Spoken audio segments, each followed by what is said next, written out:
What is up, YouTube? Today I'm coming back at you with another gaming pickups video.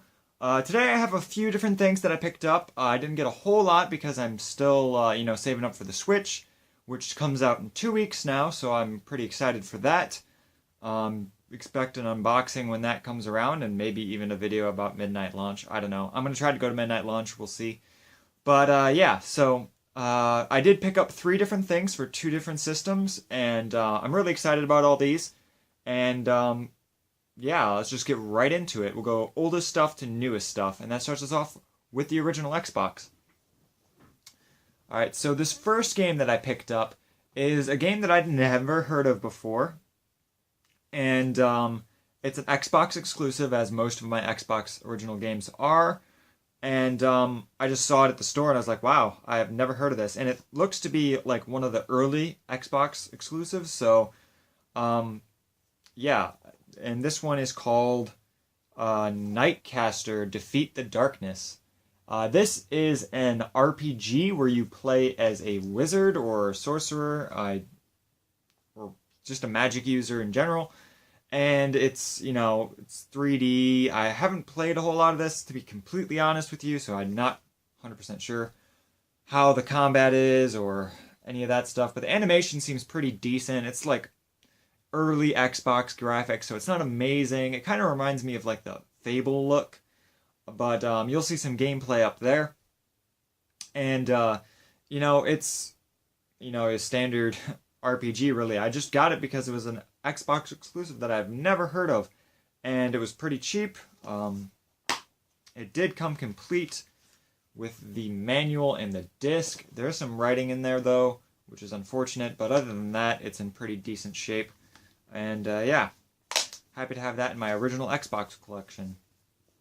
Alright, so now we'll move on to the next system, and these next two are both for PSP, and I'm really getting into my PSP, so I absolutely love the Sony handhelds, so let's get into this one first. Alright, so this one is one I had never heard of before, and it's by UFO, and they're pretty known for basically translating and bringing over JRPGs and stuff. And one of the ones they brought over is Warriors of the Lost Empire. And this is a action hack and slash game, third person. The combat sort of reminded me of like Devil May Cry or like God of War, except you can move the camera. And it's combo based, and that's why I said like God of War or like Devil May Cry or something. And there's a couple different classes you can choose from. I believe there were 4 different ones. There are gender locked, which is unfortunate. I hate when they gender lock classes, but there was 2 male and 2 female classes, and unfortunately, there's no real high-strength female class. Basically, one of the classes is a barbarian, and that's only male, so it's kind of sucky. It kind of reminds me of like a mixture of like Devil May Cry and Diablo. It's got that kind of feel to it. I don't remember. I played this very shortly. I'm not sure if this was voice acted or not. Actually, I'm pretty positive this did have voice acting. The translation was a little weird, though.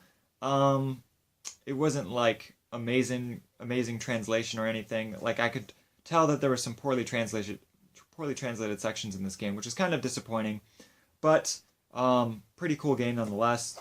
I'm not sure if it came complete. I doubt it. It only came with the UMD. Alright, the next game and the last game that I picked up is one that I'm excited for, and I'll get into it in a little bit. So the next one that I picked up is Untold Legends: The Warrior's Code, and this, I can't remember if there's 4 or 3 games in this franchise. I have 3 of them. I have 2 PSP ones, and I have 1 for the PS3, so not sure if there's 4 or 3, but I think I have all of them, maybe.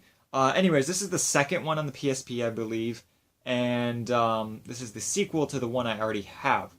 And it's a top-down hack and slash game So it's a Diablo-style hack and slash, which is really, really cool. I love those style games. It is voice acted.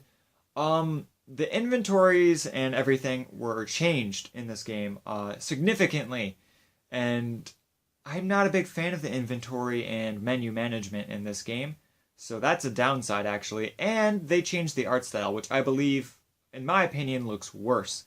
They also have all the classes gender locked, so I don't think this is as good of a Untold Legends game as the previous one on the PSP that I have. So, I mean, if you have to choose between this one and I don't remember the other one's called, it's too far away for me to read it, but I recommend the other one. This one, though, is still pretty good. The combat's really responsive, and the environments look really, really good, and the water textures and everything look amazing in this game. Like, if you've ever played Baldur's Gate Dark Alliance, how the water ripples when you run through it, it does that in this game too, which is very impressive for the PSP. So, I mean, it just basically continues the story, I believe. I didn't play too far into it. I played maybe an hour of it, and it's a pretty good game. Some of the classes in here are really unique, which is kind of cool. But like I said, the biggest downside is the menus and stuff. I'm also not a fan of the new art style that they had for this one. It did come complete with the UMD and the manual. And so that's everything that I picked up this time. I know I didn't pick up a whole lot, but like I said, trying to save up for the Switch. And I'm really looking forward to it. Can't wait to get out and try the new Legend of Zelda. That one looks like one of the very few Legend of Zelda games that's actually been interesting to me. So just a little overview of what I picked up. I just picked up these things. And yeah, so that's all the games I picked up. If you have any comments or questions, leave them in the comment box below. I always try to respond to those. And thank you guys for watching, and I'll see you guys next time. Peace.